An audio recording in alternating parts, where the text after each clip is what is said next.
Oi, eu tô passando aqui para te dar um aviso bem breve. Esse programa pode parecer até um pouco extenso pelo tempo, mas eu vou te dizer que ele tá bem fluido. Ainda assim, eu programei um intervalo para 1 hora e 11 minutos aproximadamente. Você pode ouvir até lá direto. Quando chegar lá, dá uma pausa, faz outra atividade e volta para ouvir depois, se você não quiser levar o tempo total do programa.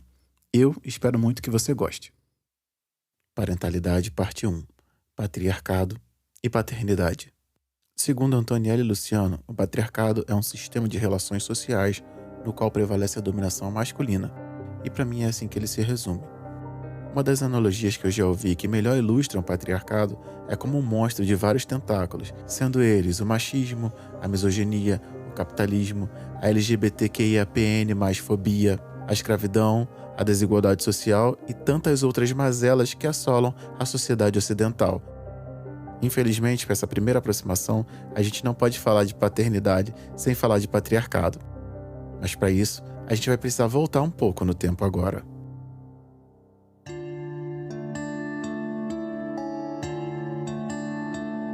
As origens do patriarcado no Ocidente podem ser rastreadas até a Mesopotâmia, lá no Crescente Fértil. A gente está falando de Rio, Tigre e Eufrates, que a gente estudou ali nas aulas de Geografia e História. Por volta de 4.000 anos antes de Cristo, os homens da Suméria, que hoje seria o sul do Iraque, eles começaram a reivindicar o nome e os direitos de propriedade sobre as crianças, por consequência, o controle sobre os corpos das mulheres. E foi na transição da subsistência para a agricultura, assim como na formação das cidades, que isso foi mais intensificado. O militarismo ainda colocou um pouco mais de lenha na fogueira para que esse modelo vigorasse. Através da colonização e o novo modelo de agricultura apresentado, ficou mais claro que a sociedade ela precisaria ser patriarcal, e isso sob a visão do colonizador. Separando essa questão por gênero, o homem ele entendeu que ele seria a força motriz dessa sociedade. Uma vez estabelecido, ele precisaria dar o próximo passo, se expandir territorialmente. Só que nem sempre foi assim.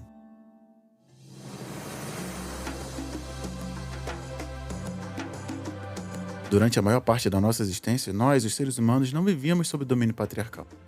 Esse tipo de sociedade tem pouco mais de 4.000 anos. A humanidade que nós conhecemos está por aí desde 90 a 80 mil anos atrás. A gente já fabricava ferramentas, usava roupa, construía abrigos, embarcações, tudo isso vivendo em comunidades matrilineares, ou seja, regidas por mulheres. Sheikh Anta Diop foi um historiador e antropólogo senegalês. Ele estudou as origens da raça humana e a cultura africana pré-colonial. Dentre outros preceitos, ele defendia que a transição de uma sociedade matrilinear para uma sociedade patriarcal não aconteceria de forma natural, seguindo a tal evolução do mundo. E ele ilustra isso usando o exemplo de várias civilizações que brilharam, como o Império de Gana, o Império Ashanti e até mesmo Kemet, que te foi apresentado como Egito. Ou você nunca ouviu falar de Cleópatra, ou até da Rainha de Sabá, que tem na Bíblia. Estamos falando de sociedades matrilineares. Se a gente der um salto para trás na história, a gente sabe que os romanos já registravam os ataques de bárbaros germânicos e falava-se de estupros, infanticídios, saques. Estamos falando de homens germânicos, ou seja, ocidentais, de sociedades patriarcais. Uma das teorias mais conhecidas de Anta Diop é a teoria dos dois berços. Ele divide as civilizações do norte e do sul, onde a primeira, o caráter nômade, ele caracterizou a mulher como um peso a ser carregado no progresso territorial, e na segunda, devido até a fatores climáticos favoráveis, a agricultura e a ruralização teve a mulher como um ponto central das decisões. Seria muito difícil para o colonizador, e aqui eu vou chamar de patriarca, que outros modelos de subsistência fossem favoráveis à expansão global. O que eu quero dizer é que se nós tivéssemos sociedades matrilineares onde foi visto que o progresso chegou, desvalidaria a sua própria narrativa de expansão territorial. Então esse patriarca, associou a falta de progresso e até o subdesenvolvimento a esse tipo de sociedade matrilinear. E é que você sabe que um modelo matriarcal e matrigestor colocaria em xeque todo o patriarcado, o colonialismo e seus tentáculos. Imagino o que aconteceria com o mundo hoje. Colapsaria. Na real, eu acho que a gente já viveu esse colapso há algum tempo e a gente está aqui sofrendo os reflexos dele. Vou abrir um parênteses aqui, por exemplo, do cara que ia comprar o Twitter com um valor que poderia acabar com a fome na África. É sobre isso. Eu gostaria muito de versar um pouco mais a respeito disso, mas essa conversa vai ficar para um outro dia, porque agora eu vou ter que voltar para o maior atravessamento que um homem pode passar na vida dele: a paternidade. Costa expõe uma posição paterna através de 3 funções: A primeira, dá proteção à mãe no período gestacional e após o nascimento da criança. A segunda é auxiliar na separação da relação entre a mãe e a criança.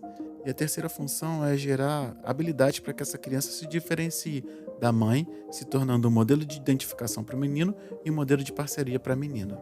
É óbvio que essas funções elas não estão ligadas diretamente ao pai biológico, e sim a quem exerce essa função. A partir dessa mediação surge o que a psicanálise chama de complexo de Édipo.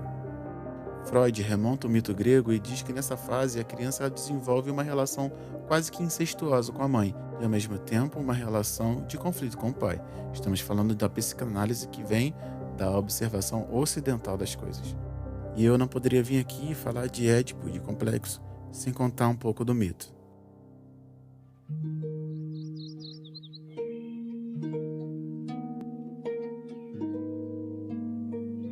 Édipo nasceu príncipe da cidade de Tebas. Ele foi filho do rei Laio e da rainha Jocasta. Ao nascer, ele foi levado ao oráculo de Delfos, onde foi profetizado que ele se tornaria um herói após matar o próprio pai e desposar a mãe. Isso desencadearia uma série de desgraças e levaria a casa real à ruína. Segundo as versões de Ésquilo e Eurípides, o oráculo antecedeu a concepção para impedir que Laio tivesse um filho. Ele desconsiderou o aviso e concebeu Édipo.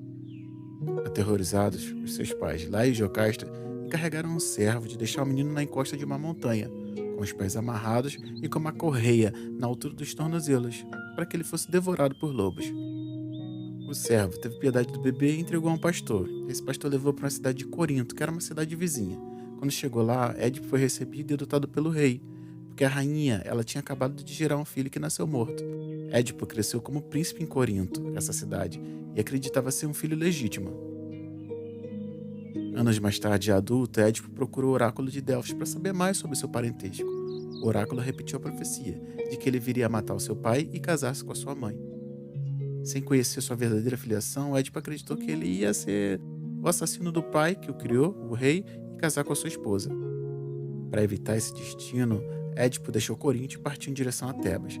Num trecho da estrada, ele encontrou com o rei Laio, que estava indo ao oráculo de Delfos para fazer uma consulta, porque ele sentia que o seu filho estava voltando para matá-lo.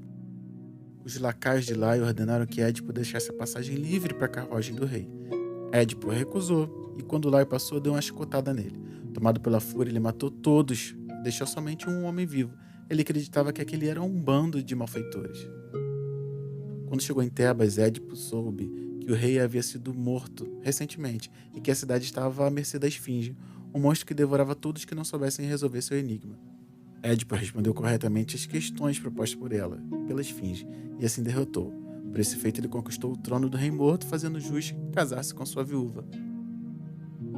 Anos depois, uma praga assolou Tebas e, como um mau augúrio, ele precisava descobrir quem havia matado o rei. E nessa investigação, com a ajuda de um adivinho, ele descobriu que ele tinha sido o responsável. Jocasta, quando entendeu o que aconteceu, que ela tinha se casado com o próprio filho, se enforcou. E ele pegou 2 alfinetes do vestido da mãe e furou os próprios olhos. Se reconheceu cego por não ter entendido qual era o verdadeiro presságio do oráculo de Delfos. Existe uma analogia para esse mito, que é o mito de Orungan, filho de Iemanjá, e eu vou contar um pouco dele agora.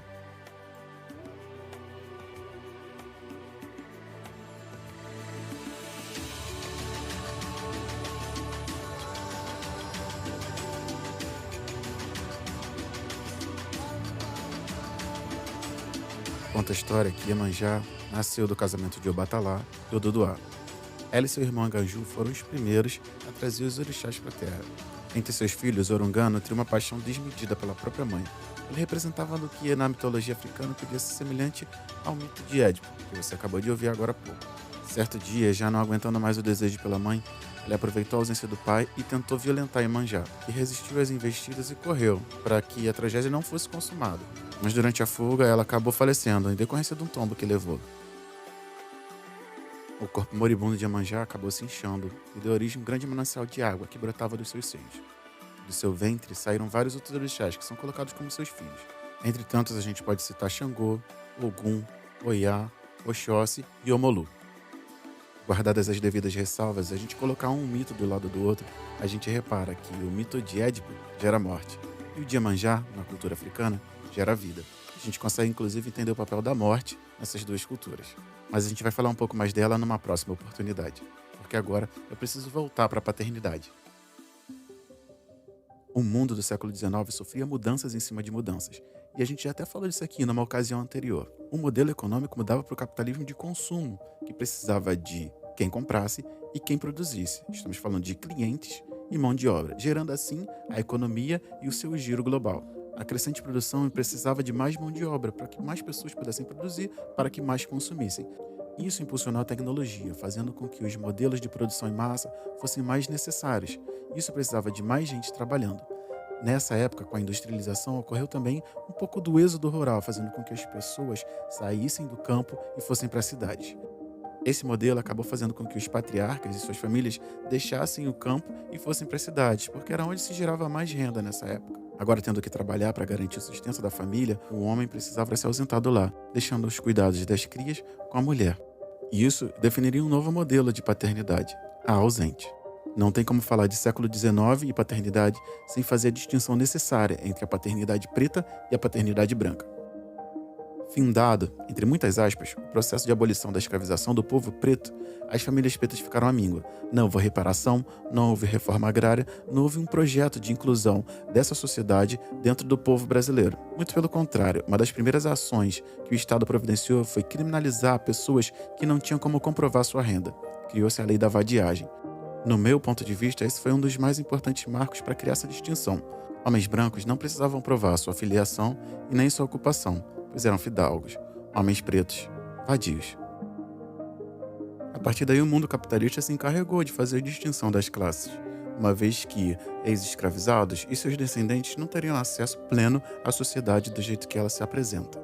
Homens pretos sempre tiveram que trabalhar mais, se provar mais, fazer mais para garantir talvez o básico que uma pessoa branca pudesse conseguir. Assim como um polvo, o patriarcado consegue entrar em vários locais, desde que sua primeira parte passa. Então, quando você fala de paternidade e paternidade preta, você tem uma distinção. O que eu faço aqui é ampliar a discussão de como o racismo atravessa as nossas paternidades, como ser homens pretos nos define como pais diferentes. Eu costumo dizer que a paternidade é o maior atravessamento que um homem preto vai passar na vida. Vou te dar um exemplo prático. Lembra de quantos amigos brancos você teve contato com o pai? E de quantos amigos pretos? Bom, é isso. A gente cresce sem referência, porque na maioria dos casos nós não temos a presença paterna nesse local. E essa é uma operação muito bem feita pelo patriarcado, uma vez que meninos sem referências vão receber referências externas. E esse sistema está aí nos dizendo como ser mães, como ser pais, como ser filhos, como ser amigos. A gente está falando de descolonizar a paternidade. Você sabe muito bem qual é o estereótipo do colonizador. Branco, cis, hétero, olhos claros, enfim. Esse modelo que eu não preciso nem ampliar aqui. Essas pessoas estão à torta e direito dizendo como é ser pai, como deve ser a paternidade, como deve se performar como pai, como criar filhos e esse tipo de coisa. Agora vai você, homem preto, querer performar o papel de um homem branco nessa construção. Você não vai conseguir porque a sociedade está aí te dizendo que você não pode. Ao mesmo tempo que eles definem, eles não habilitam a sua existência para isso. Aí eu poderia falar um pouco de necropolítica, de como nós performamos a maioria das estatísticas, ou até citar Racionais, que diz que no Brasil um jovem negro morre violentamente a cada 23 minutos. Esse jovem poderia ser pai. A branquitude não dá conta dos atravessamentos que um homem preto passa antes da paternidade, e muito menos desse grande atravessamento, que é ela mesma. Então, na hora que você procurar referências, afrocentre, procure saber de pessoas pretas como performam essa paternidade. A gente está aqui com quase 15 minutos de programa para eu tentar te convencer de que não tem como, a partir de um modelo embranquecido de paternidade que vem de uma conjuntura colonial, cis-heteronormativa, performar o mesmo tipo de paternidade. Nós somos homens pretos. Não tem como. Para essa conversa de hoje eu vou precisar da ajuda de um amigo meu, o Jairo. Salve, meu lindo! Ô! Não, foi da hora o papo. Caramba, vai adiantar. Aqui eu disse pra ele que ia soltar o programa um pouco antes, porque eu tava doido pra compartilhar essa troca com vocês. Bom, tá contigo, faça como preferir. E aqui a gente tá falando sobre as fotos que você tá vendo agora como divulgação desse episódio. Me fala dessas fotos. Você quer foto minha, foto com minhas filhas? Como que é o esquema? E como o assunto é paternidade, vou deixar um trechinho dos meus ajudantes aqui. Pode falar, quem é você? Quem é você? Quem é você? A bola. E você? Bem. Deixa eu falar no microfone. Pode falar. Você quer falar com o pessoal do podcast? Solta. Fala aí. Gente, eu tô aqui. Fazendo o quê? Falando no microfone. Ai. Falando no microfone, gente. Vamos sair, papai terminar de gravar? Disse não! E como é que eu vou fazer? Você vai ficar aqui. Não, agora eu vou precisar terminar, senão eu não vou conseguir. Obrigado. Tchau. Falar de matrilinearidade é falar do mulherismo africana e a crítica ao feminismo branco. Feminismo esse que criticou o patriarcado e fez você chegar aos movimentos de paternidade ativa. Mas se o patriarcado é branco, cis e hétero, eu vou te fazer uma única pergunta. Onde estão os homens pretos enquanto os brancos se desconstroem? A resposta talvez você já saiba, mas o que eu quero compartilhar com você aqui hoje é uma alternativa a essa narrativa. E para isso, eu trouxe a minha troca com Jairo Pereira. Eu sou Diego, sou pai de Benjamin e Aurora, esposa de Tatiane, que está com as crianças agora, para que eu possa produzir esse episódio, e você está ouvindo agora o Parenta. Aqui a gente vai falar sobre ancestralidade, pretitude e parentalidades pretas. O nosso objetivo é segurar a mão de você que está ouvindo e levar em direção a uma parentalidade preta diferente, mais potente, potencializando os nossos filhos, as nossas crias, para que só assim a gente consiga mudar a história do nosso povo. Esse podcast faz parte de um universo ainda maior, que se completa e se expande lá na página Parentalidade Preta no Instagram. Lá a gente continua as discussões, eu consigo trocar com você diretamente através das mensagens. Então, se você gostou de alguma coisa aqui e queira discutir um pouco mais lá, pode me chamar, estou à disposição. Então, sem mais delongas, essa troca mais do que especial nesse programa especial de Dia dos Pais, aqui no Parenta. Bom, eu sou Diego, sou um homem preto de pele não retinta. Tenho um bigode, uso pouco cabelo, tô com um fone preto na minha cabeça, um microfone preto na minha frente, atrás de mim um recorte de uma mesa com as revistas e um instrumentozinho aqui. Bom, meu nome é Jairo, eu tô com os meus cabelos dreadados aqui, curto. Tô com uma barba também, né? Minha barba meio grisalha, começando a ficar grisalha, camiseta vermelha. Atrás de mim tem um espelhão. E é isso. Massa. E quem é esse Jairo que veio conversar com a gente aqui hoje? Quem é esse Jairo? Fundo, Jairo é um homem preto de 45 anos, artista, que tem 2 filhas maravilhosas, que vê nessa paternidade a humanização desse ser que eu sou e não tem como não passar pela minha arte, não passar pelas coisas que eu desejo transmitir. É um cara de várias batalhas, muita coisa na cabeça, muito movimento. A minha vida ela tem muito movimento. Então eu tento sempre deixar evidente esse movimento todo para que me fortaleça minhas crias. E é isso, eu sou esse cara. Me considero multi-artista, me considero multitarefas. Mas é mesmo. E tento equilibrar tudo isso e organizar minha vida de um modo do que tudo pelo menos consiga fluir de uma forma interessante. Massa. E esbanjando carisma sempre, né? Metade. Eu queria um décimo desse carisma aí pra ser um pouquinho mais simpático. Vai, vamos nessa. Cheio de carisma aí, Massa, show de bola. A gente vai pro intervalozinho e já volta.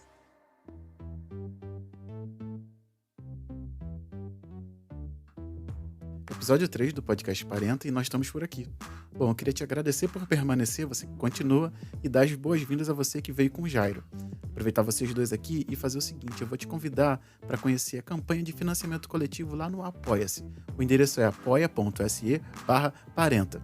Lá eu peço ajuda para que eu possa pagar os softwares de gravação e manter a produção desse podcast de maneira gratuita, para que ele chegue para você sem custos. Então, se você acha que pode ajudar a gente, a partir de R$10, você já deixa um cafezinho lá e a gente continua produzindo daqui. O link para você chegar lá e colaborar tá aqui na descrição do episódio. Só você rolar o dedo para baixo que você vai encontrar. Vai direto para a página, você ajuda com o valor que você conseguir. Seria muito bacana ter você nessa caminhada. Sem mais delongas, vamos voltar ao episódio.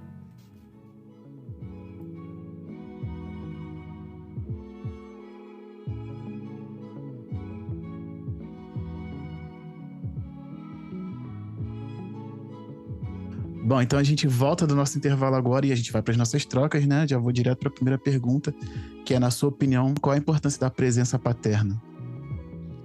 Cara, a presença paterna, né? Eu sou um cara que eu tenho essa vantagem na vida de ter uma paternidade presente. O meu pai, Jairo, também, né? Eu sou o Júnior. Então, Nossa. meu pai é um homem muito presente até hoje na minha vida, né? Eu sempre recebi incentivo dele. Mesmo ele não é artista, ele não é isso tudo, mas foi uma pessoa que sempre me incentivou ao movimento. Acho que se ligou desse vizinho que era lá se movimentando, Sim. falante, essas coisas todas. Então sempre me apoiou. E eu cresci tendo isso na mesma medida que eu também via a falta disso na vida de outros amigos. E o quanto isso doía, né? Sendo um cara preto, sendo um menino preto, crescendo junto de outros meninos pretos, né? E vendo esses lugares e às vezes até de repente alguns se acolhendo ali próximo do meu pai também. E a quantidade de amigos pretos que eu tenho, que vem no meu pai, isso entendeu? Uma referência. Muito, então isso daí é uma coisa muito louca. E hoje esse lugar da presença, principalmente dentro desse nosso recorte de homens pretos, assim, que é aquilo, né? Dentro desse quadro, você vê o quão a falta do afeto, do carinho, do aconselhamento, do estar junto, do sorrir junto, do chorar junto, de uma boa bronca dada faz falta, e a quantidade de pessoas perdidas tentando conseguir encontrar um caminho, né? Mesmo não tendo isso, mas tentando construir isso, né? De que ponto que a gente constrói isso, né? Sim. Não, real. E quando você fala essa questão até de ver o seu pai sendo porto seguro para muita gente, né? Isso é legal do ponto de vista de quem é filho, ver essa expansão, mas também é muito complicado quando você é o amigo que precisa de porto seguro, porque ao mesmo tempo você vai lá, tipo, pô, eu sei, por exemplo, sei que o pai do Jairo, ele é um cara que chega junto com todo mundo, então, de repente, vai me dar uma bronca aqui, vai dar um corretivo aqui, vai falar, pô, não, isso aí, ó, você tá fazendo besteira, então, até usando você, né, pô, aquele teu amigo lá tá fazendo besteira, dá uma chegada nele lá, fala tal coisa, com certeza isso já aconteceu. Sim. Mas ainda assim, né, e eu não tô tirando o brilho disso, é um privilégio muito grande, né, da gente ter a possibilidade de ter homens reparando em outros homens. Eu acho que essa é uma construção muito legal pra gente levar em consideração, né, em relação a essa dinâmica de grupo. Até, pô, legal saber que a gente consegue tangenciar um exemplo desse, né? Um pai que ali pegou, não adotou de maneira afetiva, total, mas, pô, tava de olho naquele círculo de amigos, né? Isso é muito legal pra gente até entender como pais também a potência que isso tem, né, Jairo? Sim. Tá de olho nos amigos dos nossos filhos, afinal de contas, vão refletir muito em cima dos nossos filhos também, né? Sim, não, bastante. Porque é isso, né? Quando a gente pensa em essa comunidade preta, nisso onde nós estamos inseridos aqui, né? Nessa diáspora e tal, esse convívio é constante com os dramas, com os ganhos disso, com as faltas, né? Eu volto nesse privilégio de eu reconhecer, pelo menos de mim para trás, uma quantidade de homens da minha família pretos que foram presentes com suas questões, com as suas várias camadas de questões, né? Mas que foram, né? Eu lembro, a minha avó, ela falava com muita emoção muito do pai dela, que ela foi criada pelo pai, que ela não teve mãe, e que ela e os irmãos foram criados por esse pai. Então ela falava sempre com muita emoção. O meu vô, o Cicito, que era nossa, maravilhoso, né? Ele era uma imagem, ele era bem retinto, né? Bem retinto, ele gostava de boinas, e ele era foi envelhecendo, mas ele era aquele vô que levava a gente para passear, Sim. que sempre estava junto, que fazia uma questão, que foi embora dizendo: ô meu filho, como eu queria te ajudar nas suas coisas, nos seus sonhos, sabe? Que queria te ver em tal canal, era o sonho dele. Então, de ter essas presenças, histórias de homens que pretos, como volto a dizer, com suas questões, mas que tentaram de várias formas proteger a sua família e dar condições para sua família, sabe? Salvo uma outra história ou outra de abandono, né? Esse meu próprio vô também, histórias do pai que foi embora para outra família e que a única coisa que deixou foi um piano e ele não aprendeu a tocar piano porque ele ficava esperando o pai chegar. Então, histórias de drama também. O piano foi vendido para eles poderem sobreviver e comer. Então, aquela frustração que cresce, né? Tem mais, se tem essa egrégora de homens pretos também que lutaram muito. Sim, e quando você traz essa questão da presença, né, é muito importante, né? Inclusive já leva a gente para a próxima pergunta, né? À luz de todo das tuas referências, né? Como é que você pretende se manter presente na vida das suas filhas? Como eu estava dizendo, a minha vida ela é cercada de movimentos, né? Artista, preto, homem, buscando se encontrar no meio de tudo isso, tentando valer as suas linguagens e tal. E nisso, antes delas, eu já era artista e elas vieram pro meu mundo, assim como o mundo delas, mas isso permeado por todas essas coisas. Então, essa presença eu sempre busco e sempre tento fazer valer ela de formas positivas e legítimas, né?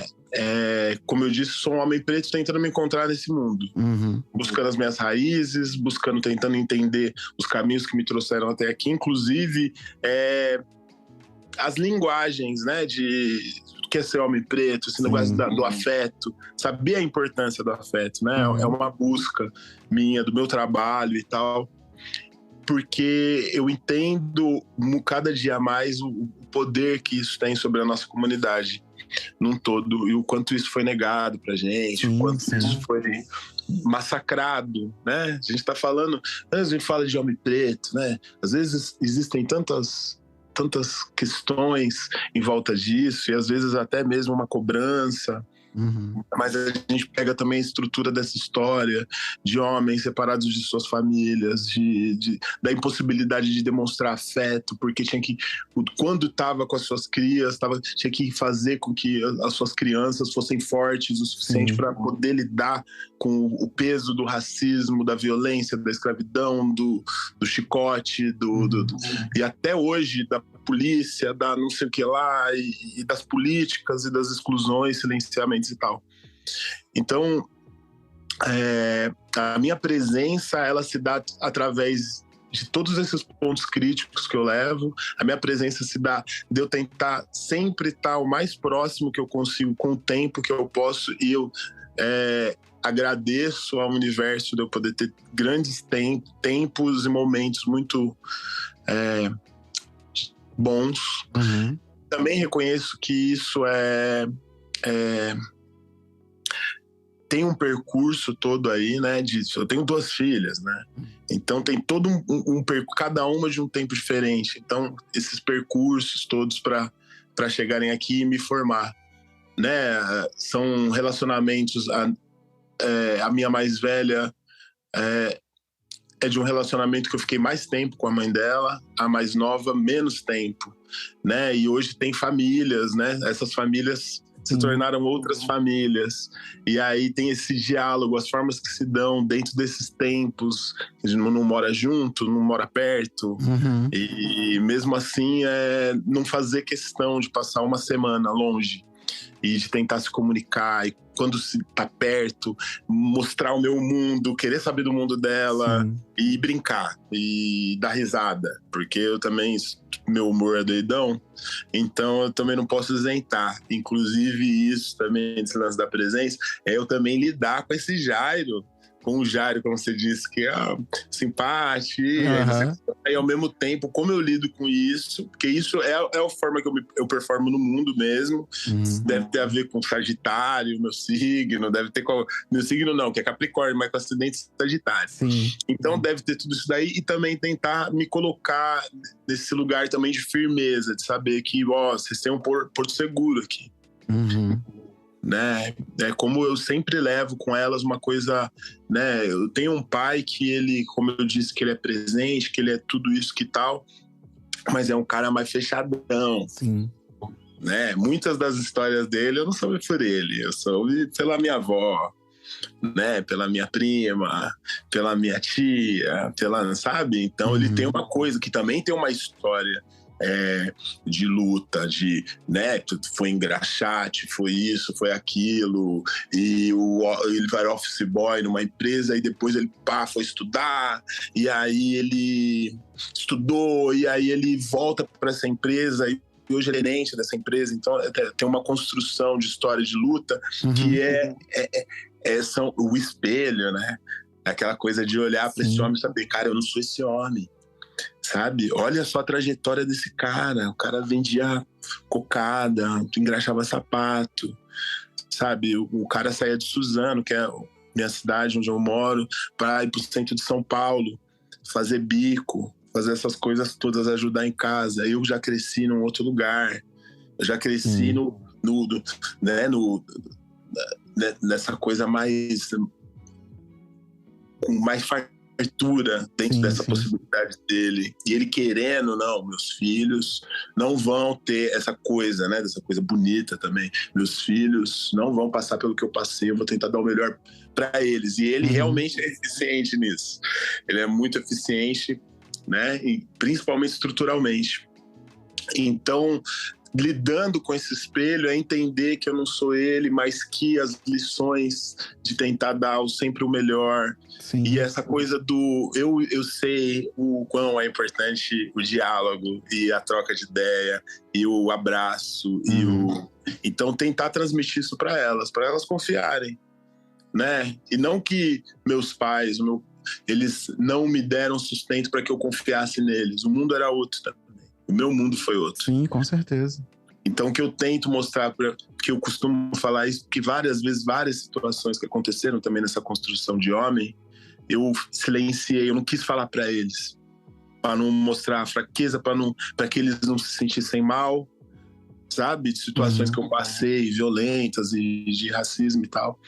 E hoje, para elas, entendendo isso que eu vivi, eu tento abrir esse caminho, falar, não importa, vamos trocar ideia. E eu sou feliz por até agora, pelo menos com a experiência maior que eu tenho de tempo, que é com a Thaisa, isso vem à tona. Eu fico muito feliz quando você tem esses canais. Então, a presença desse pai tentando, né, dialogar com este mundo cruel, onde tem muitas coisas terríveis, é essa, tentar adocicar sempre onde for possível, tentar disponibilizar o meu colo sempre que for possível, até quando for impossível, tentar encontrar esse lugar e fazer o máximo para que elas tenham esse pai humano, não um super-herói, sabe?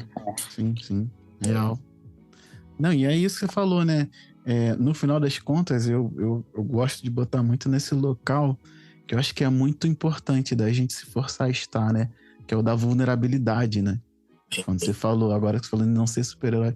Mas é isso, quando a gente se vulnerabiliza, a gente se abre, inclusive, para os afetos, né? E eu costumo dizer muito isso, né? Que nem sempre o afeto é gostosinho, e às vezes ele dói, porque tem um canal aberto ali, né? Então você tá se abrindo para eles virem, no caso, nossos filhos, virem, inclusive, machucar a gente a partir do que eles aprendem da gente, né?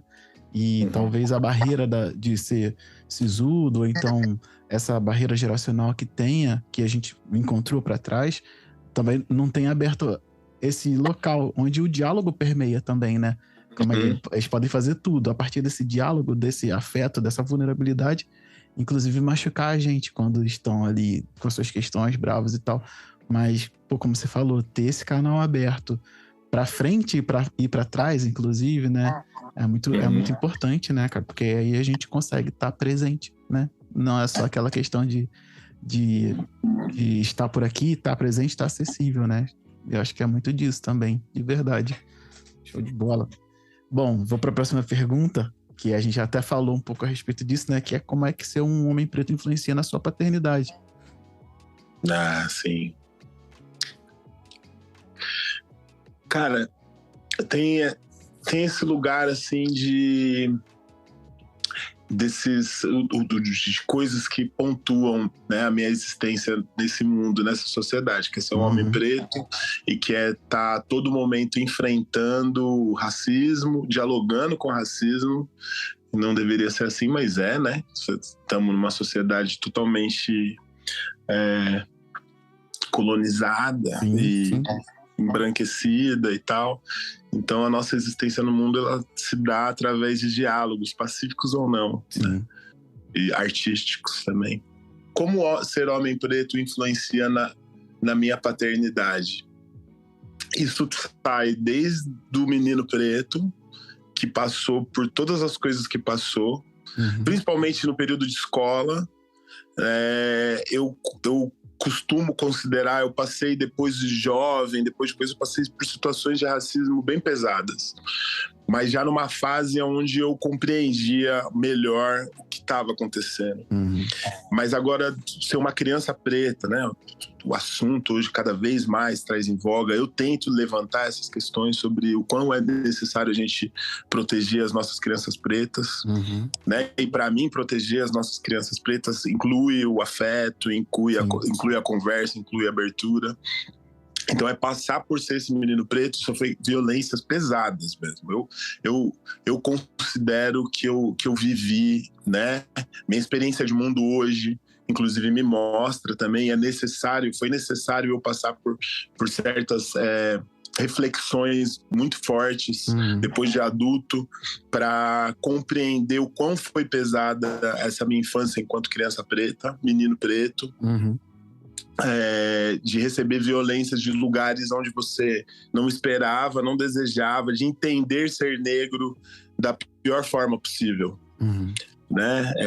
Vivendo, né? Nesse caso, como eu digo, graças ao meu pai e à minha mãe, né? Me deram condições de vivenciar coisas que muitos de nós não teria, tipo, estar num colégio particular, ter brinquedos, tal, ter coisas muito interessantes durante a minha infância, mas assim, ao mesmo tempo, estar numa escola particular, estar numa coisa, você tá ali vivenciando, performando a sua criança num ambiente onde não quer que você esteja, ou que te vê como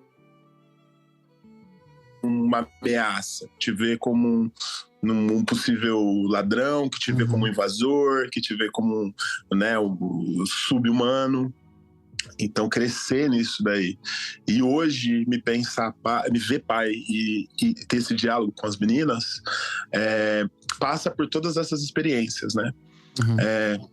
Com a Thaísa ela tem a pele mais clara. Então, dentro da sociedade, eu sei, ela sabe que ela performa, ela não performa tanto, as pessoas não veem ela como uma menina preta. Mas sendo para ela ou sendo para Negra Rosa, eu sempre pontuei o sofrimento que eu vivi, as histórias, eu busco contar as histórias que aconteceram, inclusive para elas também formarem junto disso uma visão sobre o que é esse racismo, né? Como ele afeta, olha só, afeta o meu pai, né?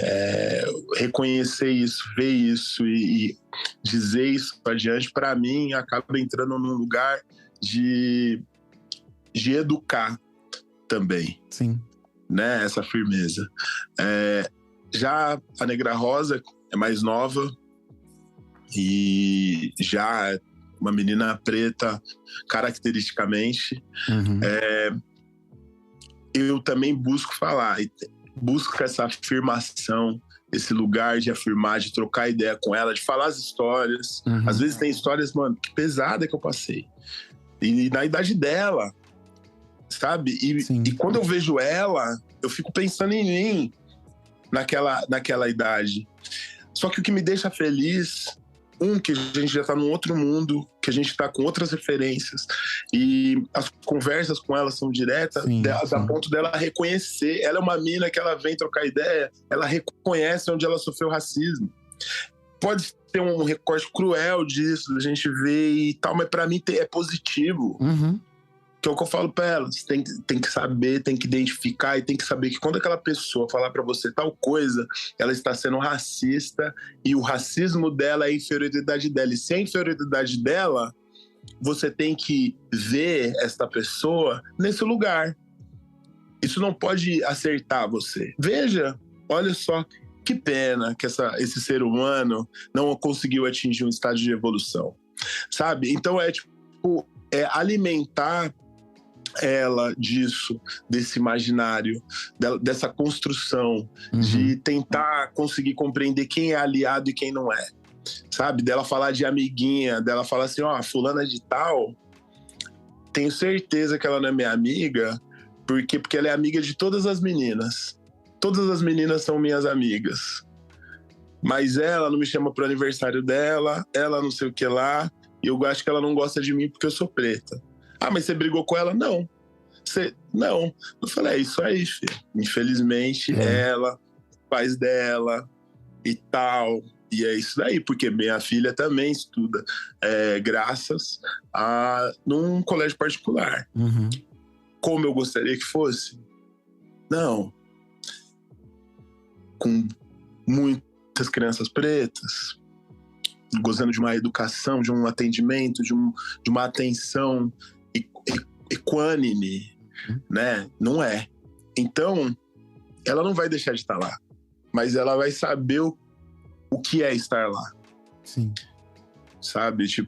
E junto disso, ir se encontrando também, sabe? Então, a presença paterna, minha presença paterna, o que eu busco, o que eu tento nos diálogos, nas trocas, é isso. É levar um pouco do meu mundo, mostrar um pouco desse mundo que tá aí, buscar abrir os olhos dela, o coração, principalmente, para que elas reconheçam e identifiquem e busquem entender os lugares que elas podem não só transitar, elas podem transitar onde elas quiserem, ter o que elas quiserem, mas entender aquela floresta ali tem espinho, se eu tiver que passar por ela é de tal jeito, ali tem um lago, se eu tiver que atravessar o lago, no lago tem um jacaré. Vou no lago, eu não vou. Vale a pena entrar no lago? Sabe? Então eu tento entrar nesses lugares, assim.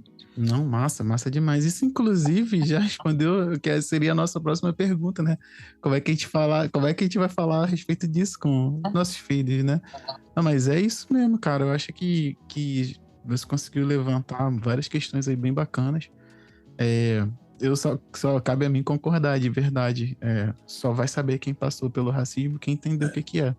Infelizmente não vai ter como eximir os nossos de conhecerem esse problema, né? Não tem como. Pra identificar, inclusive a gente só consegue evitar o que a gente sabe, né? Então, você passou aqui, isso aqui foi racismo.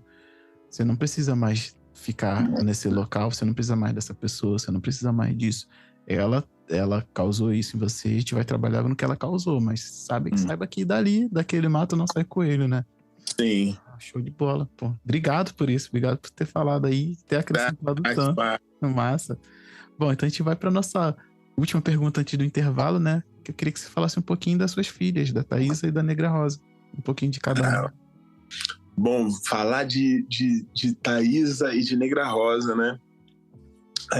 Thaísa, minha filha mais velha, ela tem 21 anos, uma mulherona já, né? Já tá aí no mundo, foi pro Paraná, tá voltando, foi pela primeira vez, saiu da casa da mãe e foi buscar células de independência, né? E Thaísa vem de um relacionamento que foi um relacionamento muito importante na minha vida, né? Um relacionamento grande, um relacionamento extenso, um relacionamento onde pela primeira vez eu estava saindo de casa para morar com alguém, para viver com alguém. A Thaísa, ela é a minha filha de alma. Eu tenho muito que quando eu conheci a mãe dela já tinha ela. E ela tinha 1 ano de idade. E eu costumo dizer que foi muito mágico, assim, que a primeira vez que eu a vi, foi aquele relacionamento, ficando, a mãe, né, tava saindo. Uhum.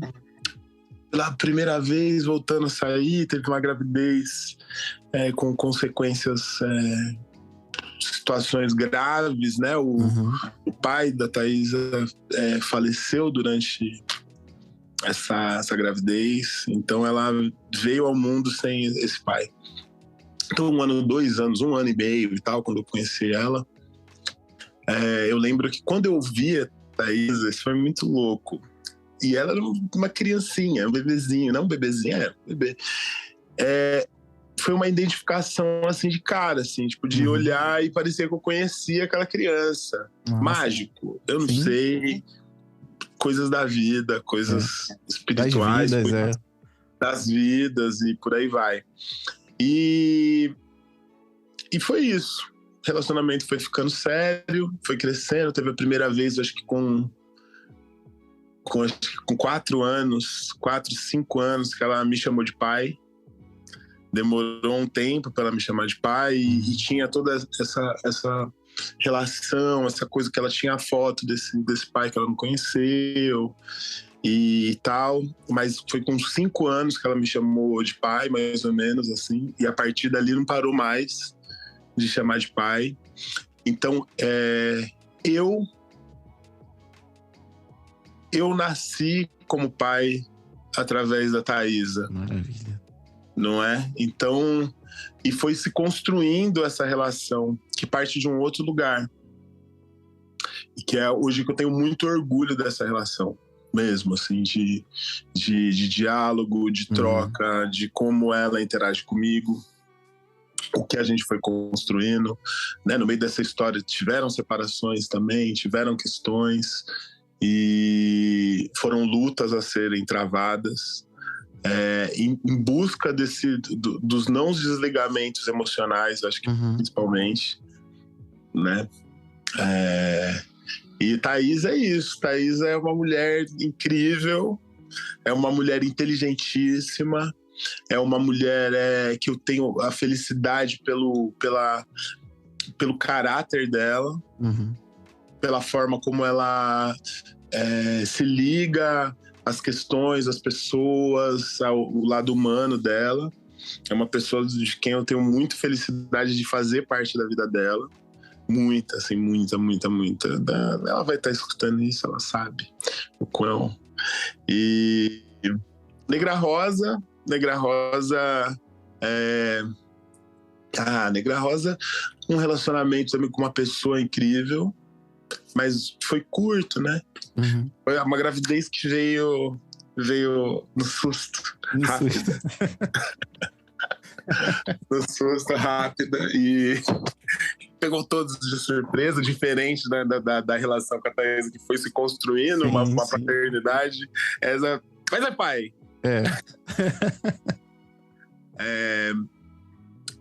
Enfim, e é uma relação que, tipo, fiquei pouquíssimo tempo com a mãe dentro de um casamento, dentro dessa estrutura, e que não é simples, não é fácil, é muito complexo mesmo, e principalmente falando, né, eu como pai, me encontrar nesse lugar, entender as formas de relacionamento que poderiam se dar nesse lugar, que não era o ideal, né, o pensado, não o desejado.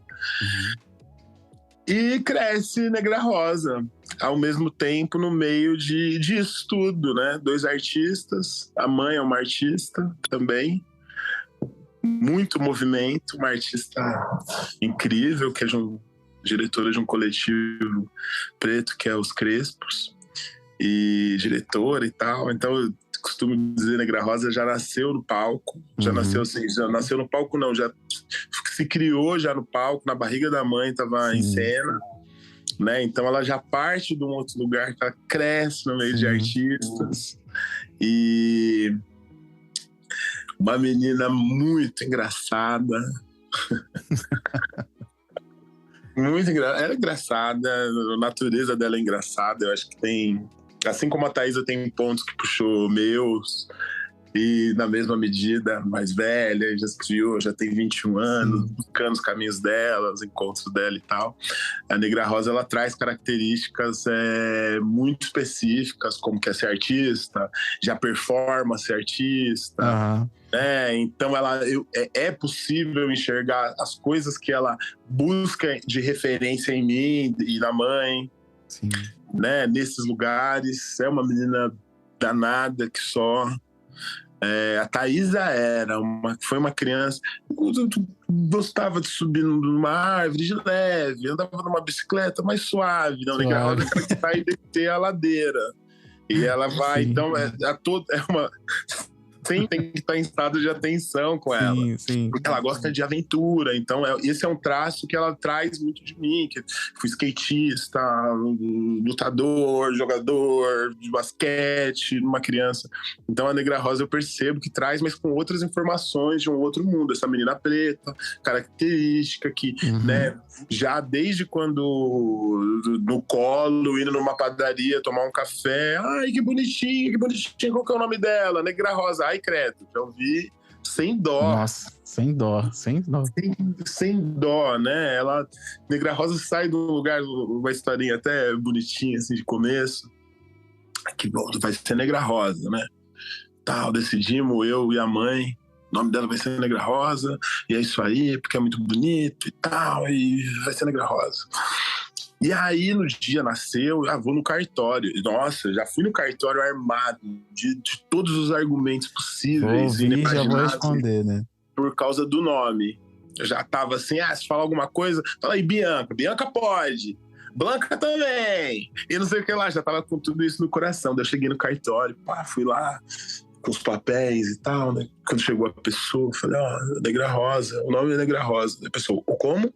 Negra Rosa. Espera um segundinho de eu ver a pessoa indo lá pro fundo, conversando com umas pessoas e tal. Eu falei, caraca, já liga o militômetro e tudo vai lá, vamos arrasar com essa turma. Tô pronto, pode vir. Tô pronto.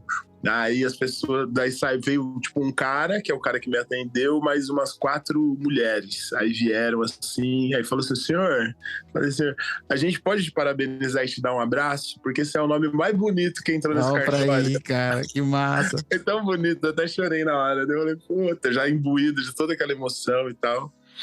Mas ela já tá num lugar de uma afirmação, já começa no nome, no lugar de afirmação pois dela. Era isso que eu ia falar, já vem aqui, meu nome é esse, então eu já trago no nome essa negritude, inclusive. Exatamente, e ela mesmo é assim, já desde muito mais cedo, vinham, ai, Rosinha não, Negra Rosa.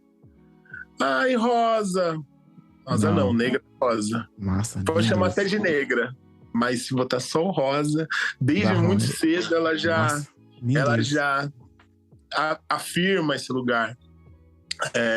E essa menina que vem crescendo, que a gente busca dar todas essas atenções, que é uma menina que, isso são coisas importantes a serem ditas também, que ela é criada junto com a minha família, na mesma medida que mora com a mãe e com a mãe com o companheiro, que tem um companheiro que ela já tem uma irmãzinha, né, uma irmã de 5 anos, e falando em paternidade, que esse é o recorte que eu tô dizendo agora, que eu tenho a outra vantagem de ter esse pai, segundo pai dela, uma pessoa amiga. Massa. Sabe? Tipo, da gente ter troca, da gente ter afeto entre a gente.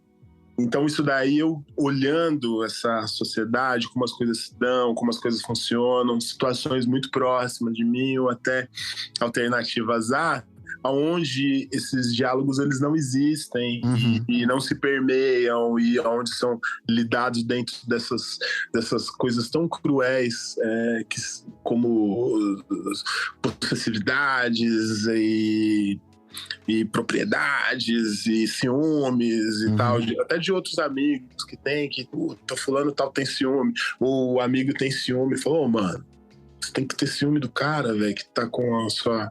atrapalhando o seu relacionamento. Seja amigo do cara. E se não for amigo, pelo menos não olha desse jeito. Exatamente. Ah, mas você vai substituir meu lugar. Não vai, filho. Não tem como. Não tem como, não. Não tem como. Agora, você pode fazer o melhor possível, sabe? Para que a experiência do seu filho, da sua filha com você seja uma coisa bacana. Agora, Sim. essa outra pessoa tem um outro lugar, ocupa um outro lugar de afeto, um outro lugar na história dessa pessoa, e que pode ser, na melhor das hipóteses, pode ser muito bom. Sim. Então, eu tenho isso desse lado.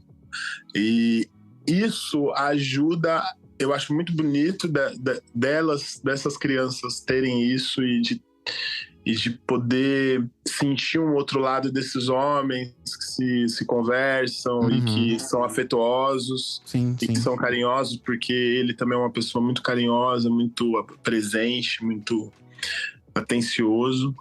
Então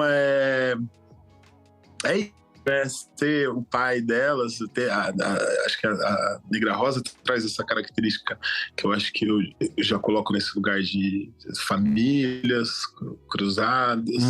A Thaísa já é uma mulher adulta, já os diálogos que a gente tem, eu tenho uma relação boa com a mãe dela, mas os diálogos já ficam muito mais, né, já entre eu e ela, já há um bom tempo. E do lado da Negra Rosa eu tenho essa vantagem de estar com pessoas que eu dialogo bem, que a gente consegue conversar, que a gente tem afeto entre a gente. Maravilha. E sempre se tangenciando, né, cara? Acho que é isso. É um dos pais, né? Isso é muito legal, porque dá pra você aprender com todo mundo aprende junto, né? Pode crer. Sim, exatamente. Porque é isso, né? Um constante aprendizado mesmo, assim. Hoje eu vejo coisas, né? Às vezes eu converso com a Thaísa, né? Tipo, pai, naquela época... E às vezes rola um ciúme de filha mais velha, que vem com a filha mais nova. Eu falo, puta, uma outra época, né? Uma outra situação. Ou até mesmo, na sua época eu era uma outra pessoa que pensava em outras coisas e que tinha talvez mais dificuldades em situações. A gravidez, por exemplo, da mãe da Negra Rosa, a nossa gravidez, foi uma coisa tão louca pra mim, porque parece que abriram...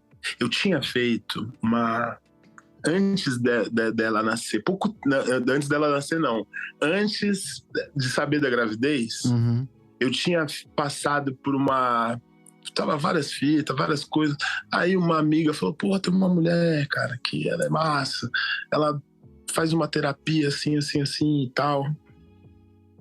E aí eu fui fazer, eram umas 10 sessões. Falei, vou investir nesse rolê. E fiz as sessões. Não era uma terapia... era uma terapia mais holística, né? Com várias paradas que aconteciam, não era uma específica. Então, nessas 10 sessões... passamos por várias coisas que foi muito interessante, foi muito legal mesmo. Legal. E ela falava o seguinte, foi muito louco, ela falou assim, já certos métodos que a gente usou, as fichas elas vão cair mais pra frente, mas você vai perceber essas fichas caindo e vão mexer com coisas suas do passado, talvez coisas que você não... Eu quero que você abra comigo, fale, me ligue, né, depois desse período de terapia e tal. Aí na sequência teve o bagulho da gravidez. E aí, as fichas, eu falo as fichas, é o meu jeito, eu compro florais, massa. Tal. E a minha mãe odeia, minha mãe professora, ela fica nervosa, ela vai escutar essa entrevista. Ela me corrige, às vezes eu falo, não, mãe, eu sei, você é professora de português, assim, eu cresci com essa referência. É um dialeto de português. É pra provocar o sistema. Preconceito linguístico, racismo, é isso daí que eu tô fazendo. É um trabalho de vida. Aí eu... E começaram a cair as fichas. Começaram a cair as fichas. E foi muito louco, porque eu passei esse processo, um processo de lembranças muito fortes da minha infância. Desde a relação com o meu pai, com a minha mãe, das minhas relações de infância, coisas que até ali não estavam na minha lembrança, não estavam na minha memória, sabe? Ou melhor, estava tudo dentro, mas estava num lugar lacrado. E foi muito providencial isso ter acontecido, eu ter antes. E durante a gravidez eu ter tido inúmeras reflexões, conflitos, absurdos internos, mas com um foco dentro desse rolê de paternidade. Eu enxerguei o meu pai naquele momento, principalmente. Eu acho que grande parte de coisas que eu pensava foi muito essa relação minha com meu pai, de criança e a vida adulta, desses vários lugares de o afeto, de tal, e depois esse lugar de não, agora é o homem. Amado. A relação muda, entendeu? Você tem outro lugar. E que até X momento ali, eu talvez não tivesse compreendido muito. Né? Então, às vezes, na minha cabeça tinha uns lugares de faltas, de alguns pequenos dramas, colapsos internos em relação a isso, e que durante aquele período parece que eu assisti o meu pai no seu período de também descoberta de paternidade. Sabe? Eu vi o meu pai nas dificuldades para lidar e ter uma família. Sabe, eu vi o meu pai, esse cara preto também, tentando se posicionar em determinados campos de sua vida, e batalhas e estresses desse silenciamento dele, de ser um homem mais fechado, e criar muita compaixão, né? Isso, inclusive, vem sendo o chão, inclusive, para mim, a autocompaixão. Sabe, também de pensar, porque ser pai preto, construir uma paternidade onde as suas referências elas são deslocalizadas. Porque hoje em dia eu vejo que quanto mais eu entendo essas estruturas, quanto mais eu consumo e busco a minha cultura matriz africana, desses homens, dessas formações, eu vou me encontrando mais, eu vou tentando entender, porque não é voltar e ser que nem foi há 6.000 anos atrás. Não, ninguém tá falando sobre isso, né? Não é sobre isso, apesar não, mas a ponto de que, né, as nossas africanidades, elas são passado, elas são futuro, né? Elas essa ideia de afrofuturismo, dessas coisas todas bonitas e tal, mostra o anos-luz que nós sempre estivemos, inclusive nas relações e nas formas de organizar a sociedade dentro das nossas funções, né? Principalmente nas comunidades matriarcais e tal. Então, entender isso daí e colocar nesse mundo que eu tô, que é um mundo doido, que é um mundo tecnológico, que é um mundo onde a gente tá vivendo experiências, assim, tipo, pesadas, terríveis, e outras visões de caminhos que vão ser talvez mais práticos, mais duros, mais frios, a possibilidade da quentura, né? Entender tudo isso daí, trazendo um pouco da minha ancestralidade para cá, porque tudo isso que eu me alimento vai reverberar nelas, da mesma forma que vai reverberar na minha arte, e esse é um caminho que não para. Todo dia eu tô descobrindo coisas, todo dia eu tô descobrindo coisa com elas, sabe? Não é clichê isso daqui, por mais que seja, mas a cada dia eu tô descobrindo, e mais ser pai de mulher, de meninas, sabe? Por exemplo, tem um lugar que às vezes eu vejo que tem uma crítica, os homens só vão pensar nas suas masculinidades, nas toxicidades da presença do patriarcado em suas vidas quando meninas. É mentira, porque um monte de cara que eu conheço que tem filha mulher e que continua reproduzindo, né, o lugar de propriedade disso, de silenciamento e tal. E com elas eu tenho a possibilidade de aprender através da visão de mundo delas, através da modernidade em relação ao social que elas trazem para mim de questões. E essa abertura de trocar ideia com elas faz com que elas me tragam coisas de um mundo que, por mais que eu me ache descolado e que me ache nananana, eu faço, eita! Você simplesmente não acessaria, né? Não acessaria, não tem como acessar. Desde artistas que elas me trazem, desde pensamentos, desde novos vocabulários, desde novos pensamentos, desde me questionar. Né? Eu tenho duas filhas que elas têm isso daí. Elas me questionam quando elas acham necessário questionar. Ou elas me criticam. E aí eu tenho que... Jair, e aí? Escuta, doidão. E aí, Jairão, vai lá. Tu não era sinistro, e agora? Pega essa... Isso. Como dizem lá na Bahia, pega essa galinha pulando agora aí, ó. Exatamente. Por exemplo, uma vez eu lembro, Thaisa devia ter os seus 14 anos. 13, 14 anos. Aí, lá em Suzano, onde eu moro, tem uma avenida que chama Mogi das Cruzes, que é uma avenida que ela sai de um bairro e vai para o outro e passa por um lugar que é a ermo, assim, né? Tem um parque de um lado, tinha uma universidade que estava construindo, então uma avenida retona e grande. E nessa avenida acontecia o carnaval de Suzano, né? Então, arquibancadas, aquela festa toda que era mais próximo da casa da avó dela, que ela morava depois. Aí a gente tava indo e tal, dela meteu uma sainha curta, tal, topzinho. E a gente saiu de lá e aí eu sabia que eu ia me separar em algum momento, que dela encontrar a mãe dela em outro lugar. Aí eu peguei do alto grau da desconstrução do macho, já pensando sobre ao tempo, olho e digo, minha filha, não, bota uma calça mais comprida, filho. É perigoso, que não sei o que lá, e nananá. Ela já vira pra mim e fala, nossa, olha só, impedindo a filha de usar uma saia, cadê? Ó, isso daí é machismo, pai e tal. Ok, eu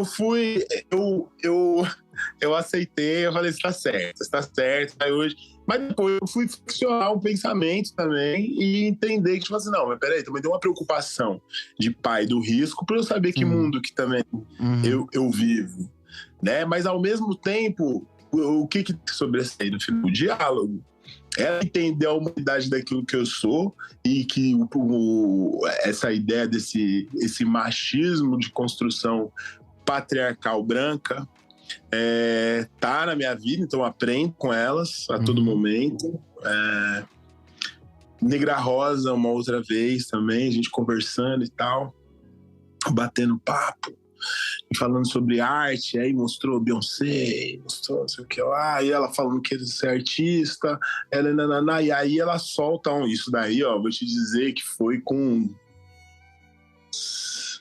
5 anos, 6 anos, daí ela vira e fala, pena que ser artista preto no Brasil, ser artista preto no Brasil é tudo pobre. Aí eu cheguei e falei, não, filho, não é tudo artista pobre e tal. Daí ela falou assim, pai, isso é pobre, minha mãe é pobre e tal. Rapaz, eu respirei, o olho encheu de lágrima. E eu falei assim, olha só que ponto.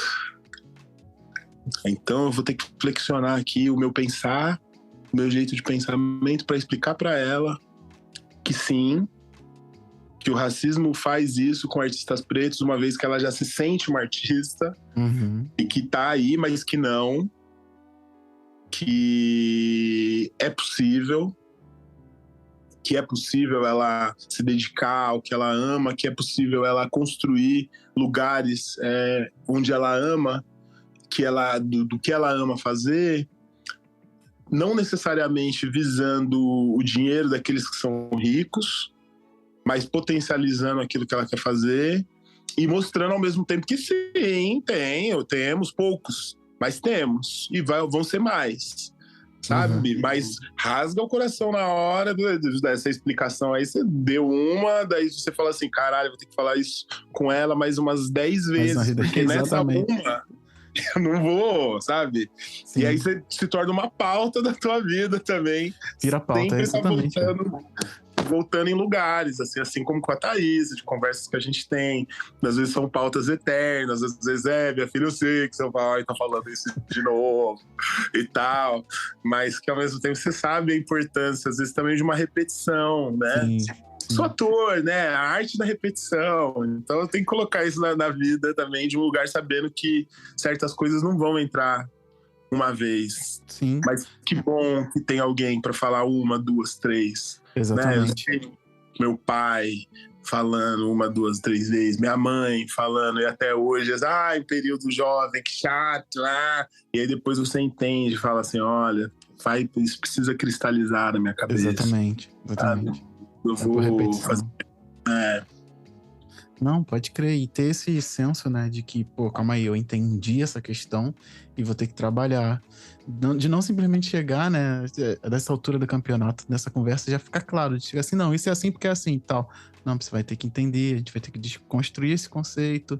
Por mais que eu odeie essa palavra desconstrução, mas a gente vai ter que desconstruir esse conceito e colocar aqui, ó, beleza, o que tá acontecendo, tanto seja para falar da questão da roupa, da saia, ou então pela remuneração do artista, assim, isso aqui é reflexo de uma estrutura, e ter que passar essa estrutura, né, e explicar essa estrutura quantas vezes foram necessárias, acho que é importante, e ter alguém disposto, e principalmente, né, Jairo, e consciente, né, que enxergue essa estrutura, né, que possa vivê-la por dentro e enxergá-la por fora também. Acho que é muito importante ter essa visão. Porque não adianta, isso é assim porque não. É assim porque é assim, sempre foi. A gente não sabe o que a gente está passando, não sabe que o nome disso é racismo, parte do colonialismo, inclusive, né? Que aí atravessa tudo, desde de gênero, orientação sexual, raça, cor, classe, tudo, enfim. Entender, olhar isso de fora, né? Realmente acho muito importante.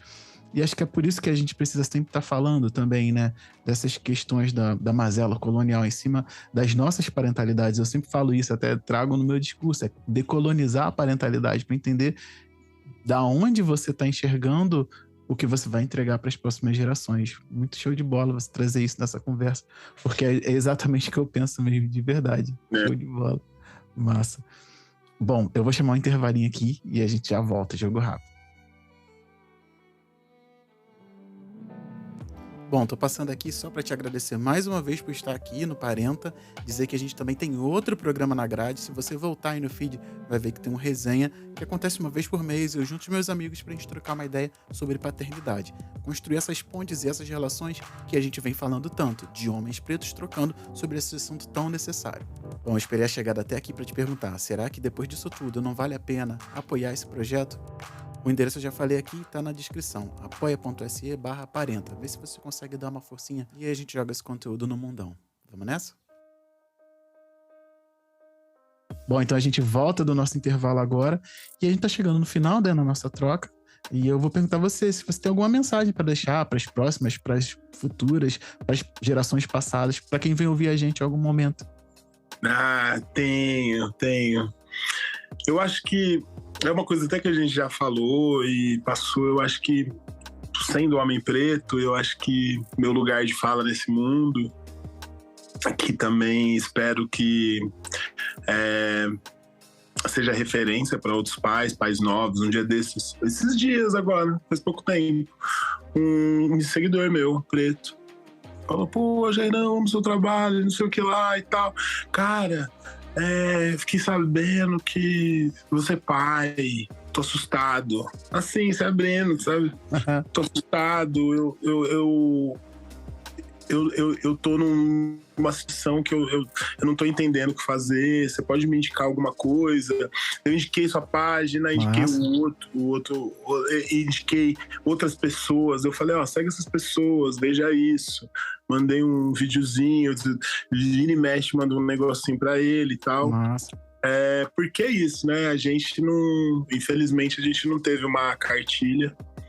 Às vezes, quando você revista Mamãe e Bebê, esses negócios, eles nunca ensinaram para pessoas pretas. Não. Nunca tiveram essa intenção. Nunca a gente teve programas e situações para mostrar. A gente, infelizmente, a gente coleciona referências, às vezes, muito pesadas, né? E para humanizar essas referências, é necessário, a gente compreender a história do nosso povo, a gente compreender as dificuldades. É importante a gente entender a estrutura a qual a gente está inserido, as violências que a gente sofre, as invisibilizações, a desumanização que a gente passa. E quanto mais a gente entender essa estrutura e buscar encontrar as nossas referências em referências potências pretas, de homens pretos potentes. E quem são esses homens pretos potentes? São os homens pretos potentes que têm carros, que têm dinheiro, que sempre está cercado de mulheres e performando nesse lugar? Não é. São homens pretos que buscam construir a sua responsabilidade, o seu pensamento, que agregam aos seus filhos, que buscam, pelo menos, né? A gente não tem caminho de perfeição. Não. Todo dia a gente está aprendendo. Agora, quanto mais a gente se abrir para entender essa teia toda que a gente está envolvido e olhar para a nossa ancestralidade, olhar para os nossos caminhos de cura, para os nossos caminhos de ajuntamento, para os nossos caminhos, para as nossas revoluções, para as palavras proferidas, né? A gente tem uma cultura ancestral africana da oralidade. E quem fomentava essa oralidade? Quem que formulava essas histórias para contar para frente? Olha a beleza com que essas histórias chegam até aqui, contadas por muitos griots, que passaram por muitas pessoas pretas que tiveram as suas intelectualidades voltadas para a permanência de sua história e de sua existência nesse mundo. E muitos homens fazem parte disso. E se isso não é um exemplo de paternidade, até daqueles que não tiveram filhos, mas que dedicaram a sua vida a passar conhecimento para frente, isso também é paternidade, né? Então é entender nesse mundo, né? Eu lembro desse negócio de referência, de você construir o seu olhar, o que é importante para sua cria. Ela vai encontrar outros caminhos. Sim. Ela vai entender outros caminhos, ela vai bater em outros lugares, mas certas coisas você tem que fazer presente. Por exemplo, eu adoro os exemplos, né? Rap, anos 90... movimento rap nacional na veia, skatista, né? Jogava basquete, então queria andar com o tênis aí meu pai tinha condição de me dar um tênis legal, podia não ser super mas eu tava lá com o tênis, então aquele pretinho tal de 16 anos, tá ligado? Performando, rapper, jogador de NBA dos anos 90. Sim. Entendeu? Bonito, olha que bonito. Aí um dia eu fui numa loja, tinha ganhado dinheiro do bico que eu fiz. Aí fui numa loja e comprei, vi uma camisetona. Falei, caralho, camiseta, já tava indo nos bailinhos, já tava dando umas rimas, coisas pequenas, mas eu vi a camiseta e eu falei, nossa, e na camiseta tinha uma arma. Aqui, assim, uma arma, gangsta, e não sei o que lá. Agora essa gangsta, pô, não tem como. Comprei a camiseta, fui pra casa e tal, normal. Aí o dia que eu vou sair pro rolê, boto a camiseta, vou lá na sala da tchau pai, tchau mãe. Meu pai, o que é isso? Falei, isso o quê? Essa camiseta. Falei, camiseta, pá, que eu comprei. Você vai tirar ela agora e você vai levar e vai entregar essa camiseta e você nem vai dar pra ninguém se não aceitarem. E aí ele começou a me dar um esculacho. Ele falou, como que você vai botar uma camiseta com uma arma? Você é ladrão? Aí eu falei, não. Você é polícia? Não. O que você acha que você vai botar? Você é preso, você vai botar uma camiseta dessa daí, vai sair com uma arma por aí? O que você quer falar? Irmão, isso marcou a minha vida do jeito que eu fiquei meio puto. Tive que levar a camiseta pra trocar. Pode crer. Fiquei puto, mas isso mexeu comigo de um tal jeito que isso pontuou várias outras coisas da minha vida. E não só a camiseta da arma. Me pontuou o porquê que eu preciso de tal coisa. Sim. Para que eu preciso disso? Isso comunica quem eu sou? Exatamente. sabe? Então, dali... Por isso que eu gosto de... Às vezes eu faço os meus vídeos, eu faço, às vezes, caminho, já recebi crítica. Mas você fala de coisas que não são profundas. E tudo que eu quero é que as pessoas flexionem seu pensamento. Não tô aqui pra luxar intelectualidades. Exatamente isso que eu ia falar, intelectualidade. Sabe? Vai pra longe do academicismo, né, cara? Que afasta. Exatamente. O meu rolê, hoje, a forma como eu gosto de performar, é o rolê do seu Zé, Sim, do seu Andrade, do seu Laércio, meu vô, do seu José Armando, que foi meu vô que eu não conheci, mas que a presença dele no imaginário me trouxe muitas coisas. Capoeirista, tocava uma viola, entendeu? Deu problema, deu trabalho, bebeu pra caralho. Eu cresci a vida pensando sobre o álcool. Homem preto, mais né, cara? momentos mais pensando sobre isso, de outros familiares, inclusive, de pensar sobre isso. Tipo, não é isso que eu quero. De ter um pai que cresceu no meio de tudo isso e que eu lembro que ele fumava. Fui no médico. O menino tem rinite, sinusite, que não sei o que lá. O cara parou de fumar. Ele parou, ele pode ter até, talvez, não sei, mas ele parou, e parou mesmo. E aí teve até problemas e tal, mas ele fez aquilo por causa do filho, que teve rinite. Sim. Sabe? Então eu acho que o que eu posso dizer é: a gente precisa encarar isso mais do que uma continuidade nossa no mundo. Se a gente pensar que é uma continuidade nossa no mundo, é interessante também pensar com sinceridade. Sim. Mas é para mais do que uma presença nossa. É uma presença da nossa ancestralidade. É muito mais responsabilidade. É a construção de um futuro muito mais próspero para os que virão. E pensar que a gente está construindo essa pessoa é pensar que a gente está construindo, ajudando a construir o caminho de pessoas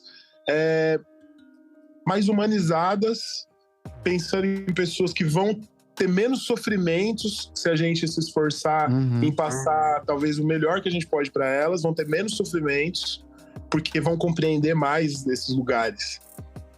Então acho que eu acho que paternidade, acho que o que eu posso falar, o que eu posso dizer é isso, é nós, homens pretos, nos conectarmos com a beleza do que é o afeto, o abraço, o carinho, a troca, o diálogo.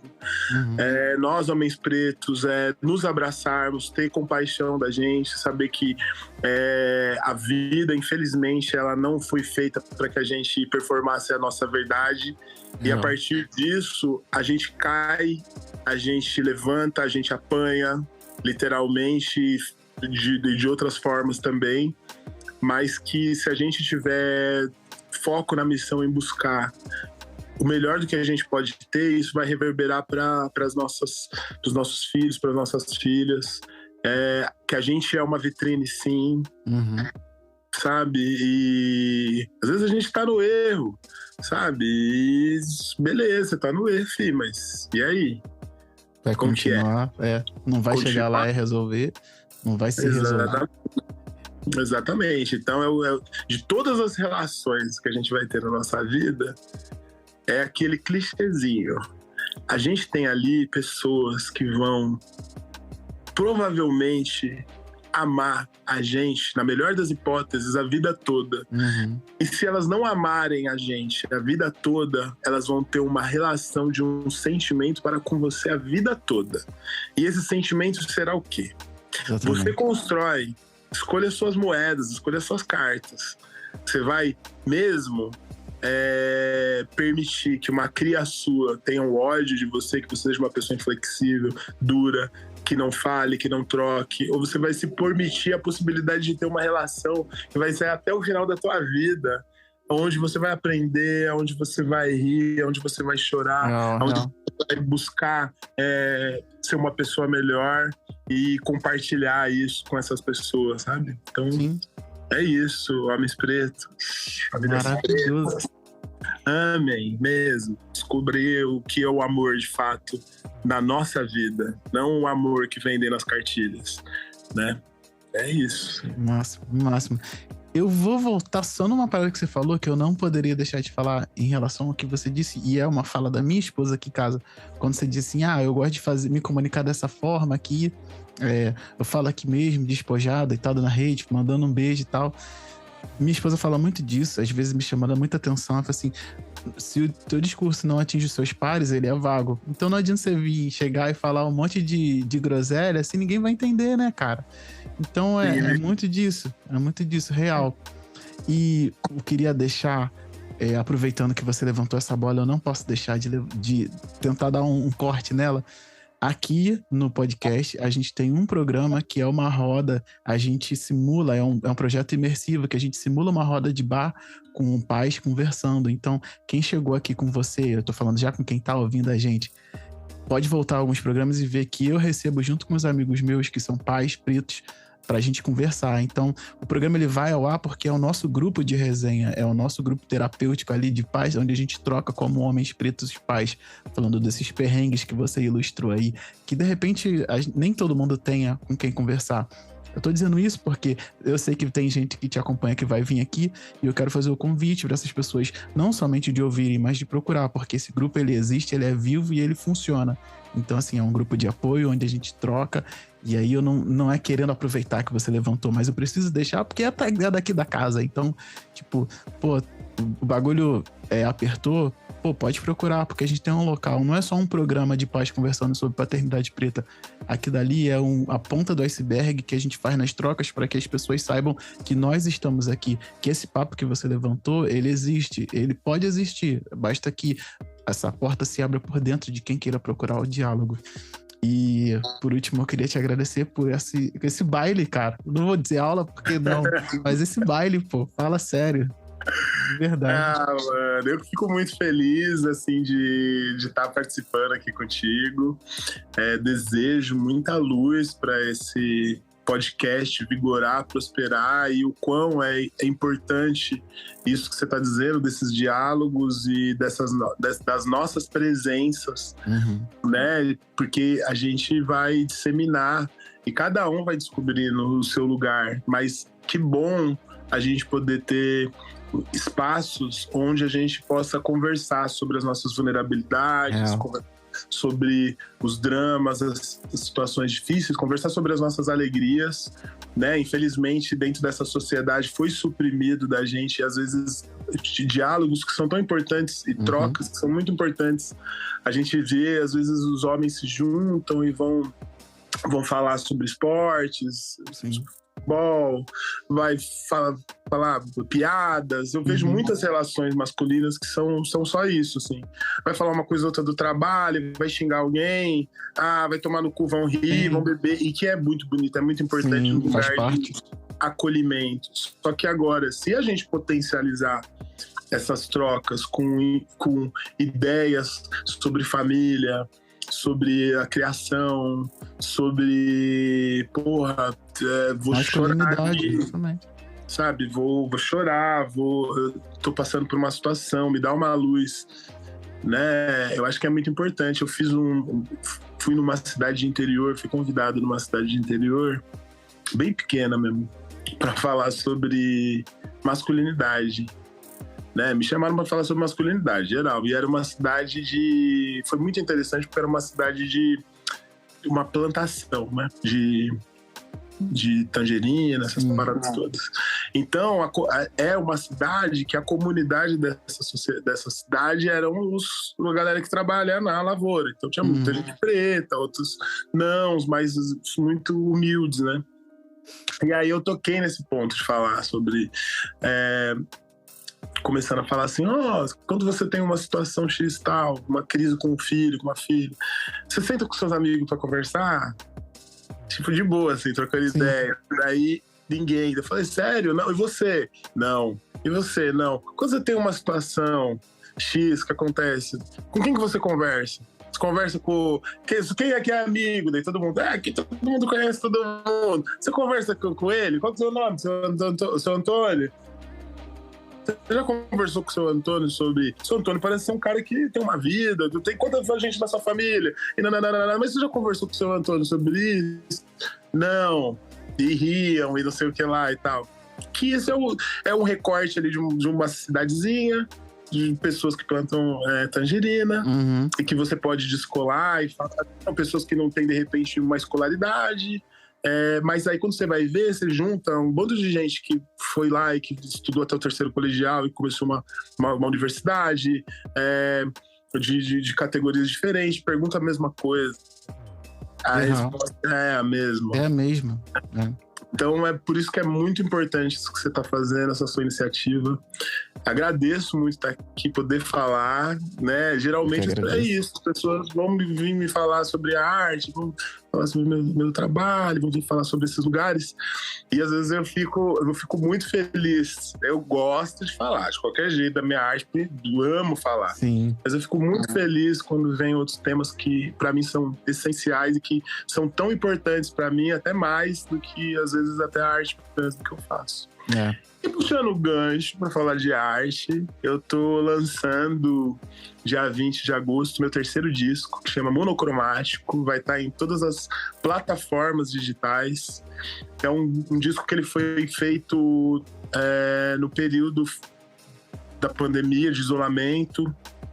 Então é um disco que todos os meus discos até aqui trazem muitas coisas da minha vida, do meu particular, mas esse eu acho que o pensamento foi tão profundo, o lamento, as tantas coisas que aconteceram, atravessamentos, perdas, danos e acolhimentos, que ele vem com essa característica muito forte. Então não tem como nesse período, né, que os meus pontos de apoio, de luz, as minhas inspirações foram muito mais fortes dentro do meio ali da minha bolha de acolhimento.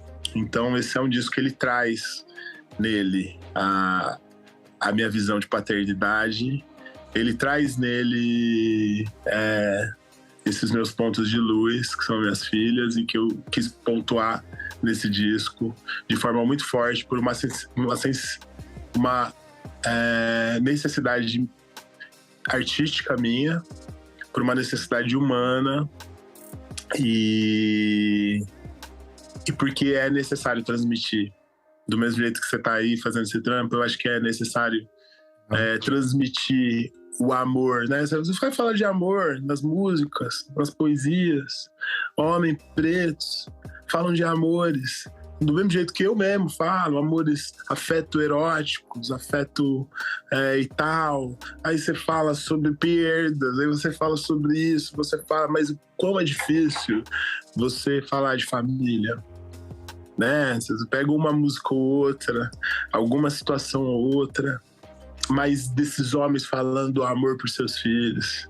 É necessário também falar, é necessário dizer, sua arte também reverberar isso, principalmente nós pretos, né? Então, tá lá também. Então, espero que vocês ouçam, estou ansioso por esse lançamento. E se as pessoas que vão escutar no futuro, isso, depois de ter lançado, depois do dia 20/8, já acessa e ouve.